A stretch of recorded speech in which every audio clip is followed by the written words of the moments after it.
not know. I do not know. Of course, he could have gone for Rise, but Rise in 3.10 has been effective. So didn't want to go for that. Now Rise versus Renekton, probably not the wisest choice. No. I don't know. I just don't know. He plays the top lane Evelyn as well, actually. That's one of his most famous champions. So don't think it's going to pull that out. Ready, though. Not really going to be a great champion for him. So those are the champions, ladies and gentlemen. Have Alternate managed to steal a march in the picks and bans? I believe they may have. It is, of course, Ninjas in Pyjamas that are one game up, though, in Alternate.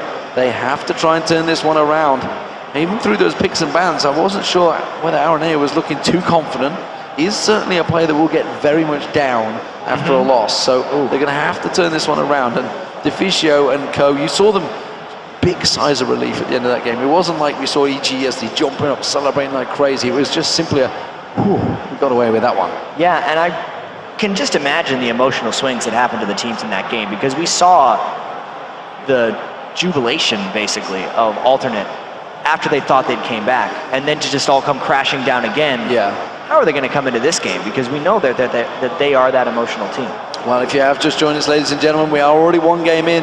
It was a 55-minute epic back and forth, inhibitors going down both sides of the map. And it was Ninjas in Pyjamas that finally came out on top. This is the 5th place playoff position for the Season 4 Spring Split. And of course, the loser will be into the promotion tournament, which will be happening later in the year. Currently, Copenhagen Wolves and TCM are the contenders, the challengers in that tournament. And of course, we've already seen SK Gaming and Meet Your Makers slipping down there. Who will be joining them? Will Alternate... He doesn't have gold. There it is. Does pulls out the gold card, but you can see Bjergsen going to get caught straight out here. Has to flash away. The hook was coming in. Split second behind. That was very strange by NiP. They showed themselves to stun only to flash away over the wall.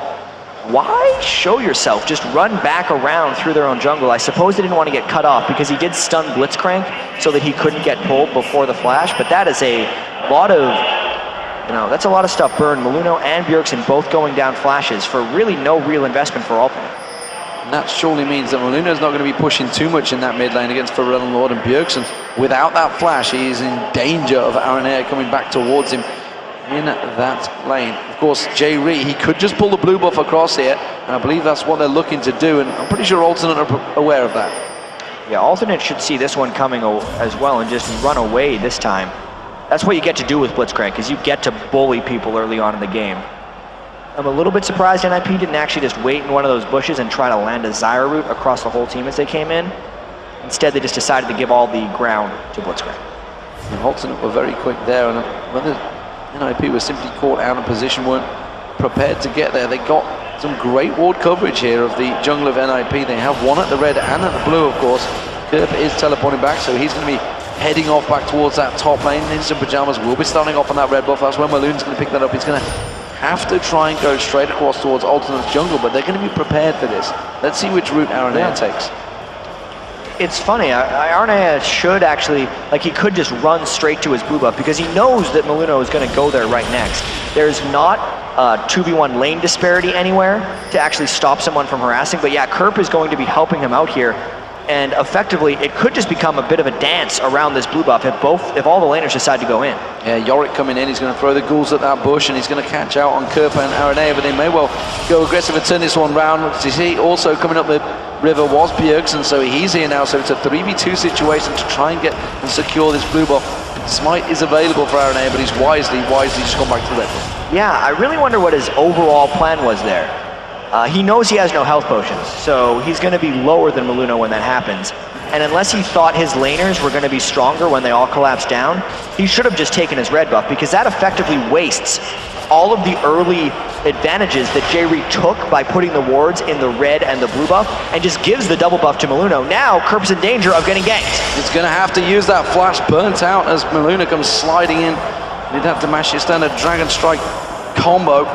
And again, that's another flash burn, but this time it is one of Alternate's, of course. Remember, Maluno's and Bjergsen's are still down, so whether we'll see Aranea paying a visit there, which he is hanging around in that middle river at the moment. Remember, Bjergsen has no escape here. He is going to go in, he catches on towards it. Bjergsen pulls out the stun card. The charm came out, but he's already very low.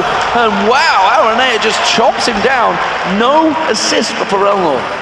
But that's still exactly what Alternate needed. Pharrell Lord would have been well served to get that 200 gold worth of assist but it was a good punish nonetheless by RNA. He really needed to get back in the game from that. After losing out essentially in the quick little buff dance, getting the kill pulls him right back. And he had exhaust. He just didn't use it on RNA. I guess he just wasn't expecting that burst. Yeah, he was going to die regardless, I feel like, because when he ended up dying to RNA, Ferelnord would have also just reached range to attack him. And in fact, by not using the exhaust, in a way, he denied Ferelnord 200 gold. Maybe Not intentionally, but he did. We'll see how that works out. We also want to keep our eye on this bottom lane. Freeze, so far, is behind on CS to Creaton. We'll see how that sticks around. Of course, Twitch versus Caitlyn, very different this time around. And Bjergsen once again gets engaged upon. This time the Dark Fight not landed. The stun comes out. He has got that exhaust available, but again, dodges out of the charm, but the balls come back. And Ferelnord picks himself up a kill this time. Ferelnord's angry this game. He got shut down by Bjergsen in the game before, and this time, with the Twisted Fate pick, it's not like he can take much action in the lane against Ferelnord, specifically when he burned his flash at level 1. It was just more trouble from there. Well, Maluno nearly getting caught out there. RNA are paying yet another visit, proving why this Aatrox was banned away from him. That is a big stack of minions putting pressure on towards that mid lane. Ferelnord, look at him in that seat. How relaxed does he look playing this game? And if Maluno wants to think about getting experience in that lane, he's risking dying, which is why Ferelnord's positioning in nice little react long arm stance is good, because he's in a good place right now in this game. He's in a very good place. Kerp in this top lane against Mima is actually not doing a bad job. They're pretty even in terms of CS, and kind of expect that for now. We'll see how it develops as the game progresses. Freeze just tipping ahead in terms of CS. Of course, that's simply because he's just pushed the lane back, and Creaton going back to buy, gets himself a Vampiric Scepter starter item. So we'll see how this lane goes this time for Creaton and Freeze, because that was a big reason Alternate fell behind in the last game. Freeze's Caitlyn was 101 to 55 up, Caitlyn versus MF. This time, since Creaton is controlling the Caitlyn, it's actually even. Freeze is playing this matchup quite well with Twitch. So we'll keep our eye on RNA. He's got that kill and assist. He's just about to go back and buy. I guess it's going to be a fairly standard item. Actually, just...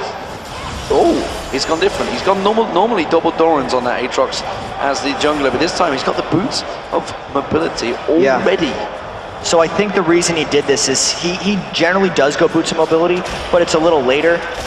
Because he got that early kill and he knows how hard he's been able to punish Bjergsen, anytime you get a bit of an edge on a jungler, you can always kind of roll the dice and say you're going mobility boots. Since you are stronger than the other jungler already, you can sacrifice some of that fight strength to get around more and just make more ganks happen.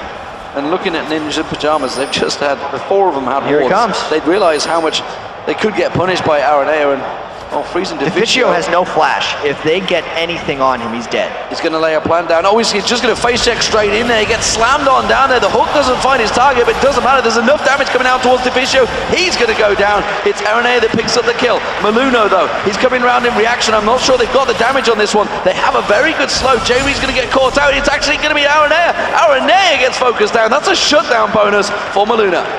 That was a nice attack by Freeze. Even though it was a 3v1 gank, it was a little sloppy for Alternate. They didn't land the slow on him, the hook missed, RNA didn't get the knock up with his Q, and it delayed the kill long enough that Maluno could come down, and Freeze was putting damage on Alternate the entire time, which allowed Maluno in the end to pick up a return kill. I feel if Ferelnord had landed those last strike with the orbs, he could well have flash ignited there, and that would have been Bjergsen going down.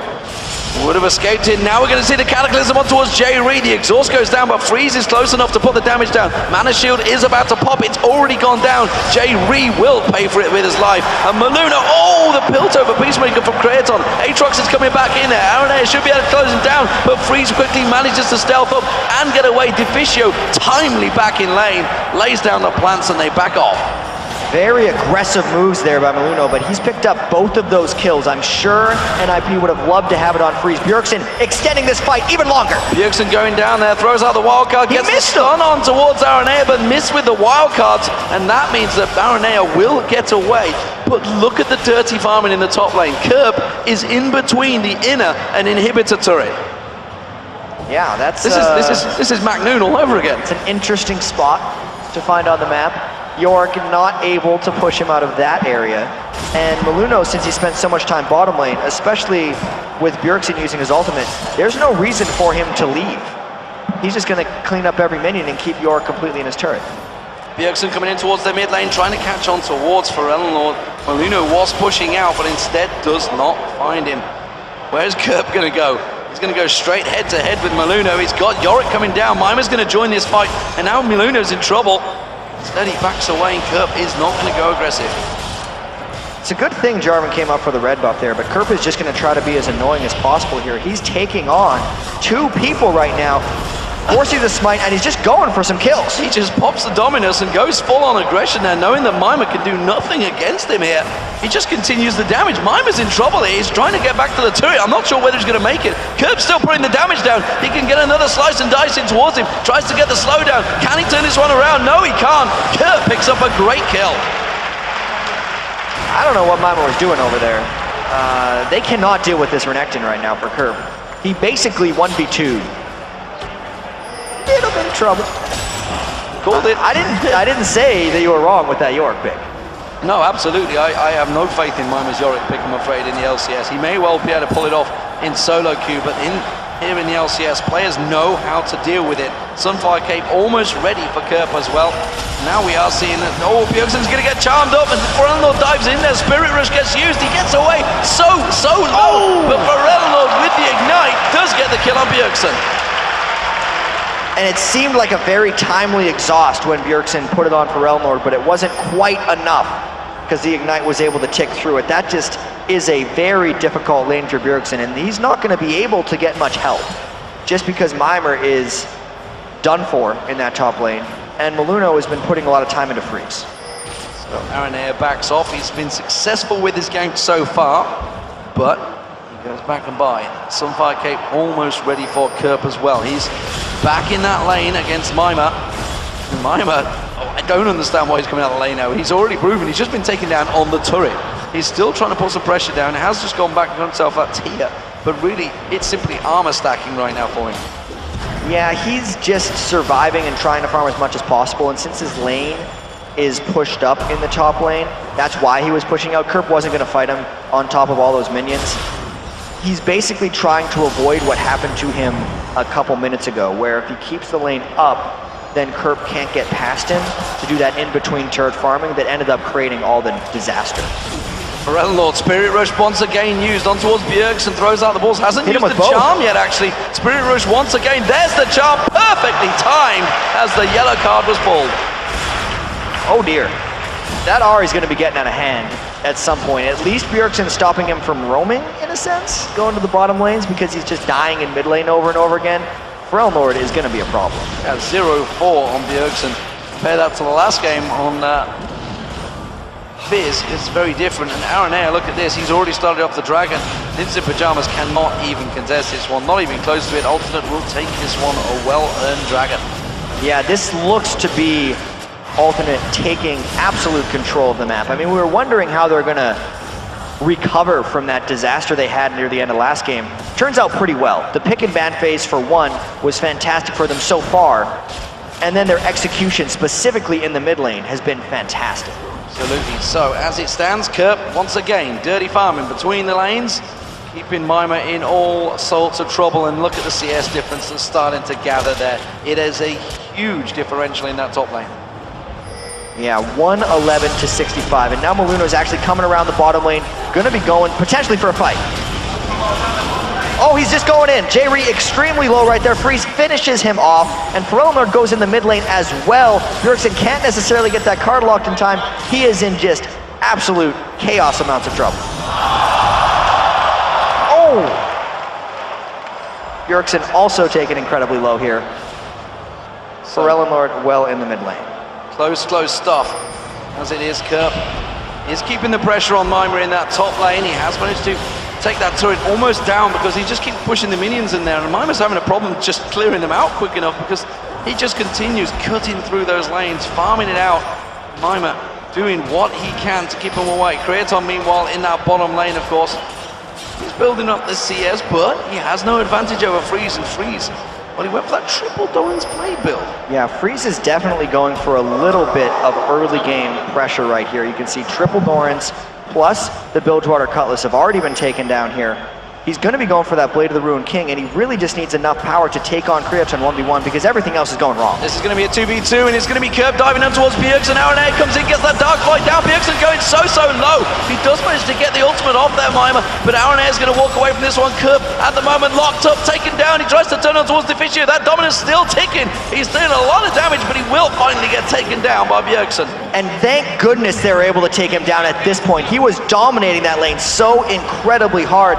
All of NiP just decided to just pile up to that top lane and take him down, and he didn't actually have a huge shutdown bonus, so the gold recovered by NiP isn't that great, but it should shut him down a little bit and at least give Mimer a slight amount of time to recover for this one.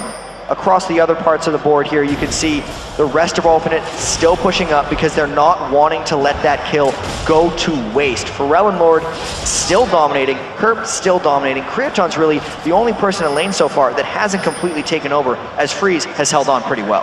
And Jerry lays in weight down that bottom lane. You can see that Freeze was looking at coming down there. He doesn't want to walk into that hook. There's pings on towards him. A lot of pings in that bottom lane actually now, covering out the blue buff.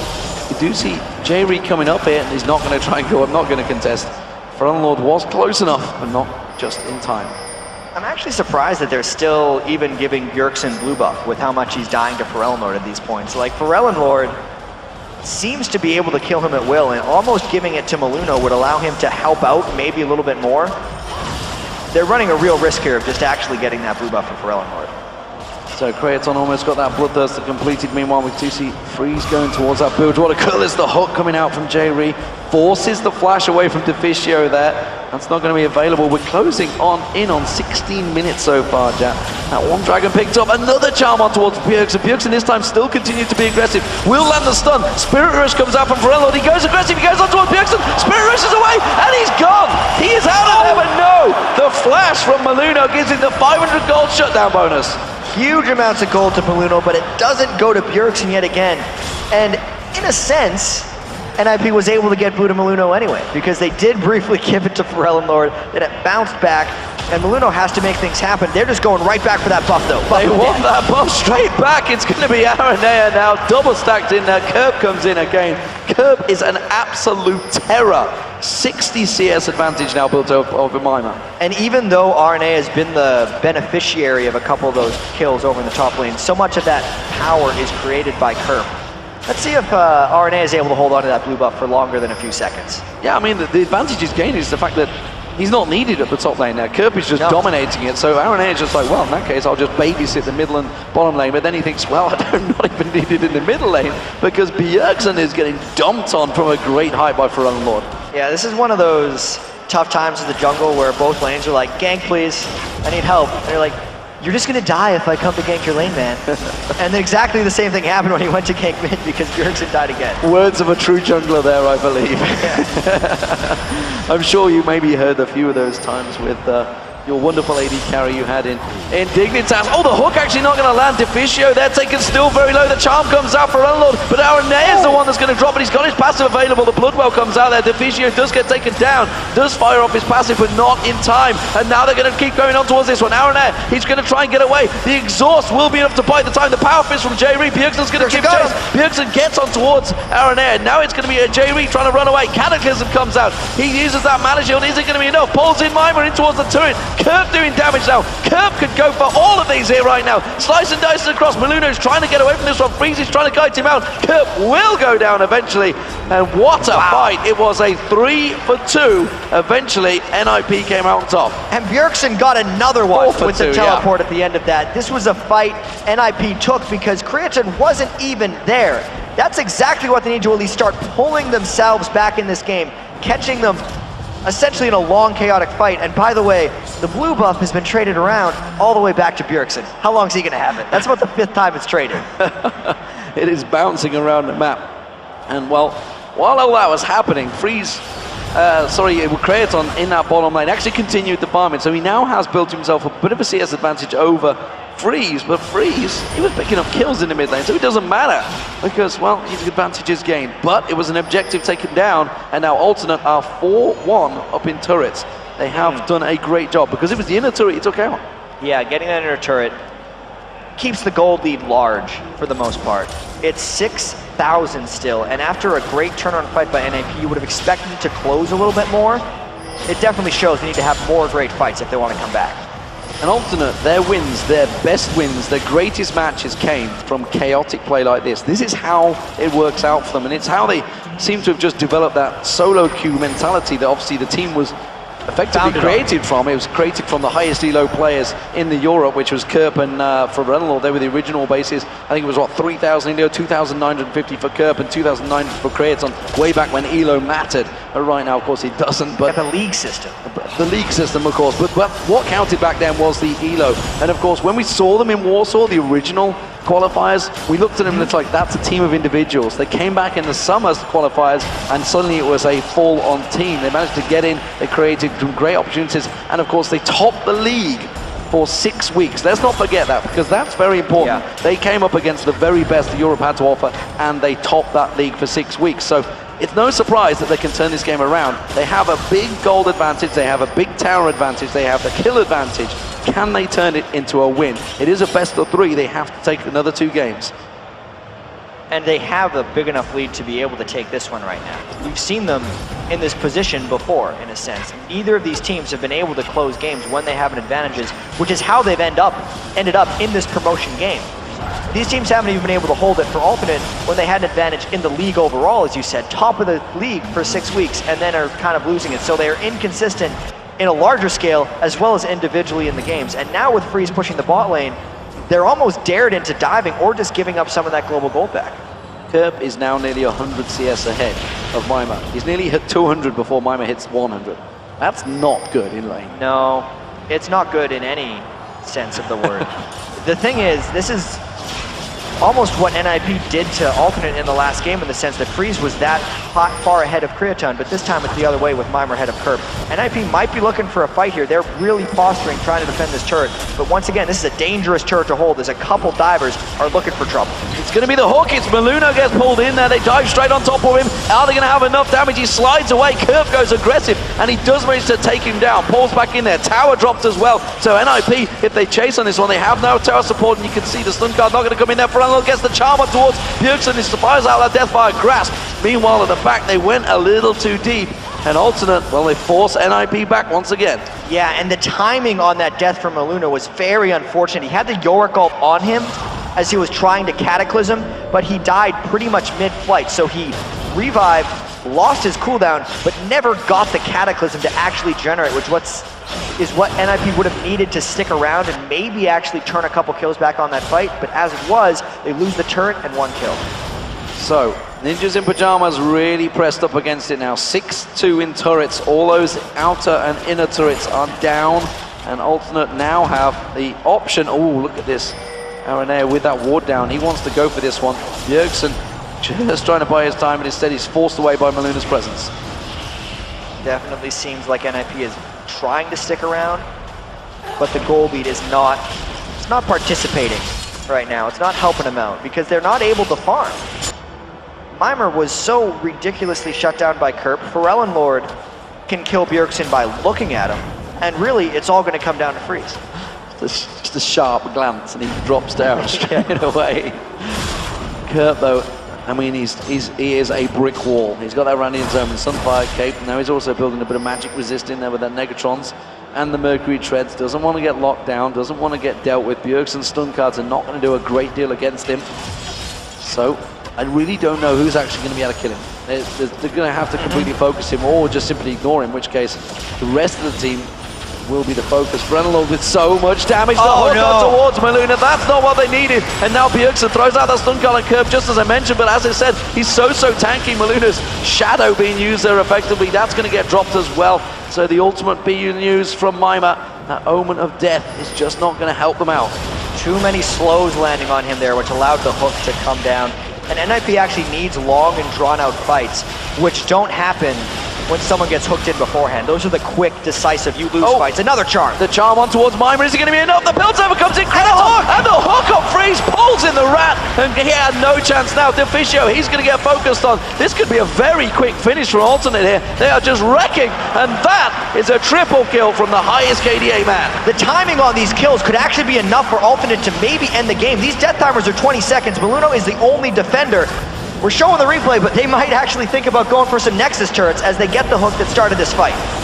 Yeah, they managed to get in. Of course, that was the damage they did. They are on the Nexus turrets. That's what we want to focus on, because Alternate could well push on straight through here. Ninjas in Pyjamas, I don't think they're going to be able to do anything about it. Maluno's the last man standing, and Alternate in 24 minutes are going to take down the Ninjas in Pyjamas. What a crazy, crazy turnaround game. That is what you call a confidence kick. Wow. We knew they were winning by a bit, but the timing and the cleanness with which they picked up all of those kills at the end allowed them to just rush the Nexus for the fastest game we've had in this tournament. Absolutely fantastic turnaround. Ninjas in Pyjamas, they're going to have to be thinking, what the hell just happened, guys? We had a rough, close game in game one, which they did take, and it, of course, means we are going to be going to a 3-game series. Wow. Pressure very much on both of these teams. That just, you know, we knew there was a lot of pressure on them before. These guys have been within a couple games or one game of elimination many times here. Wow. NiP, 24 minutes? That's a fast game. That's a fast one. That's a fast game. It caught a lot of people out there. And just looking at the stats, I can see, looking across at your screen, in the game, it was 5-2-7 for Pharrell Lord. Crazy, crazy stats. But Aranea at the start. And remember, the very beginning, we talked about it. The flash that came out, the flash is burned. The yellow card that was pulled out in that bush, that kind of effectively started the whole ball rolling. It actually did. And even before that, just how well Alternate's picks synergized with their playstyle. They got the flash off, punished it once or twice. Once that happened, Pharrell Lord could deal with his own business in the mid lane. RNA had absolute freedom that game, so his farm style worked out to be efficient this time because his ganks always worked, and it just made him bigger than the game. But the same thing happened to all of their lanes in that game. Like, everything was working, which is generally what happens in a 24-minute game. Absolutely. So, to take a look at the key plays in Team Alternate's dominating win, let's send it over to Joe and Jason. Thanks a lot, guys. And, well, there's not really that much to break down, unfortunately, from this one. And we speculated after the last game whether that massive swinging around game one would take all the energy away from Alternate. And apparently I couldn't be any further from the truth with that one, because they came into this one looking like a different team. We talked about whether Shen was too big of a factor with this whole Bjergs and Mima roaming team that they like to put down, and well, that was completely out of things here. NiP actually banned that away themselves. Yeah, the thing is, the whole Shen, what worked out so well with their whole combo is that Bjergs would just run an assassin, and with that Shen combo you can just kind of show up, save him, he can pick up some kills, but that game, he just got shut down. I mean, Bjergs just could not do anything with that flash. He lost RNA, just camped his lane. He constantly got picked off. He was 1-5 at some point in that game, fairly early on. I mean, remember, it's a very short game, 24 minutes, and not to mention Mima in the top lane. When he isn't on that Shen, he just got pushed out, and Kerp did a phenomenal job on that Renekton. Yeah, to speak about Kerp as well, because in the last game, obviously, it was Freeze who had an incredible CS lead over Krids, and this time around, he kind of switched up onto the top side of the map. We saw Kerp farming between the inhibitor and the inner turret for a lot of that time as well. Like, he had domination on that lane. And the thing is, I've actually talked to Fisu before and, you know, talked about their whole lineup, how Mimer's doing, and that Euro pick they used. I mean, it's obviously one of the, like, 3 champions been playing over the past couple of weeks, but it's just kind of supposed to be a safe lane for him, just so he can keep farming up, not die too much under turret, and allow Bjergsen to roam around, come up to top lane, help him out, allow the bottom lane to be fine, and have Maluno give that ability to get Bjergsen farm, and as well get Freeze farm, but it didn't even matter this time. His York just, he could not seem to farm. He got killed under turret multiple times by Kerp, and I really wonder, is NiP going to be able to get Shen from this time? And if not, is he going to be able to play a little bit different this time? Is he going to be able to keep up and farm? Because they need him there. They need him to be that tank when he was on the York. They need him to be that tank when he was on Shen, and he just didn't have the items this time. Yeah, I don't know if they're going to let that Shen through here. I don't think so. I honestly see Alternate banning this one out. Obviously, sides will be switched back over for the next game. So, you know, they're going to get the last pick in there as well. We'll talk about Frelnord and Bjergsen here a little bit, because we saw Bjergsen picking up the Twisted Fate first. That gave, again, second game in a row, the chance for Frelnord to actually pick his counter to that one. Kassadin was open, but honestly, Frelnord's not really a Kassadin player either way. Yeah, I mean, the couple champions that got him to that 3,000 elo in Season 2 was Ahri, Diana, and Orianna. And you keep letting them on those cover champions. The thing is, against Alternate, you can't ban them out, ever. They're just like kind of like Gambit. You cannot take away one person's every champion that they're going to play. And NiP, I mean, the only thing they can do is take out things they don't want to play against or potential strategies they don't want to deal with, and then maybe go up against that. But I'm honestly, I'm really